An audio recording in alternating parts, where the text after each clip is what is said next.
Jalapeños from my garden are weighed out in each bag for 2 pounds, what the recipe calls for. I used a kitchen scale to weigh out each bag. I'm now going to zero out the weight of this bowl so that I can weigh the remaining amounts of my jalapeños. This amount will go back into the freezer until I reach another 2 pounds. You can use the water bath method, but I'm going to use my steam canner. I've laid out my tools ready to use. My headspace measurer, jar funnel, half-pint jar, regular size lids. I keep in water just to keep the seal nice and soft. Ladle and regular size lids. 2 cups of white sugar, 1 cup of brown sugar,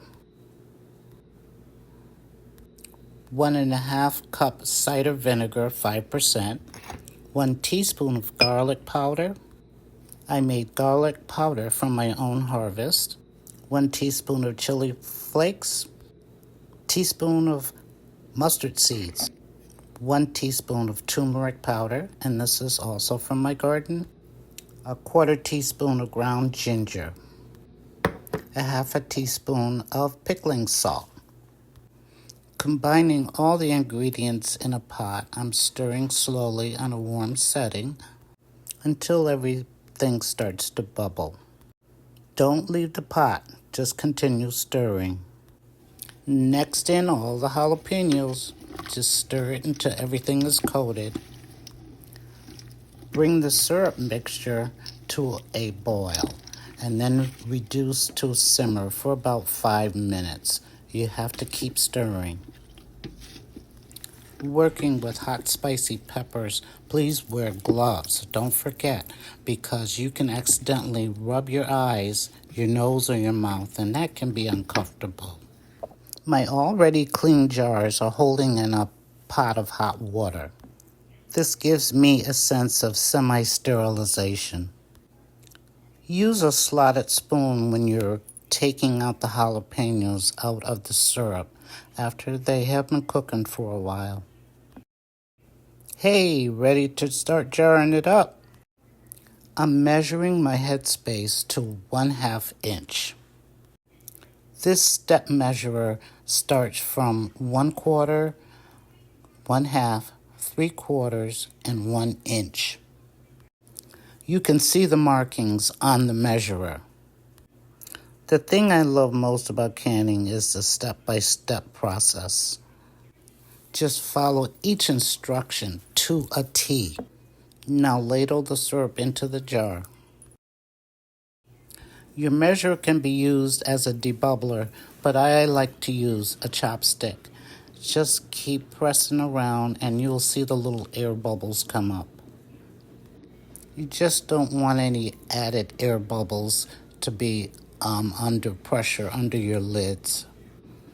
I just don't want anything to jeopardize my seal on my jars. Once again, I'm measuring for that 1/2 inch headspace. With a paper towel soaked in some vinegar, I'm going to go around each top of the jars to make sure that there's none of that sticky residue, that candied residue around it. That can also cause a false seal.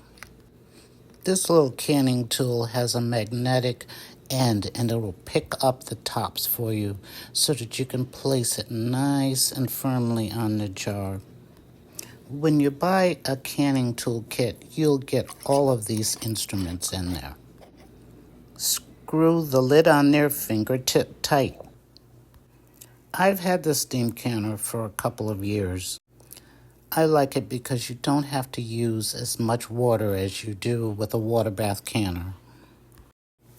It has an easy-to-read, color-coded dial on the top of it, and I use the blue Zone 1 area for my region. Google search the right elevation for your particular region. The small amount of water is just filled right up to the top of the jar stand. And that's all you need.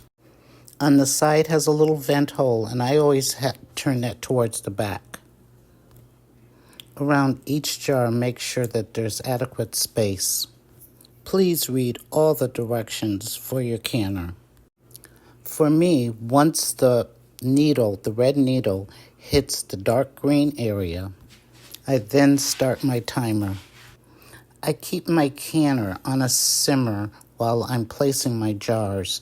Then I will turn the heat up. As the pressure starts to build, you'll see the red needle start to move. Then turn down and regulate your heat so that the red needle will stay in that dark green zone through processing. 10 minutes for half pints, 15 minutes for pints. Here's a look at my pepper sauce jars. I have Fire and Ice, fish peppers, Georgia Flame Red, and one that I'm not even sure of. When your lid does this, then just regulate your temperature and turn it down. Do you hear that?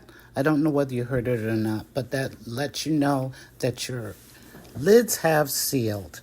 Now, I'm showing you, you could see on the tops here, some of them have sealed, and you see how flat they are, and that one right there still has the bubble up in the middle. So that has not sealed yet. And you just give it some time, because as you're removing them from the pot and you're putting them on a piece of cloth or something, it will continue to pop.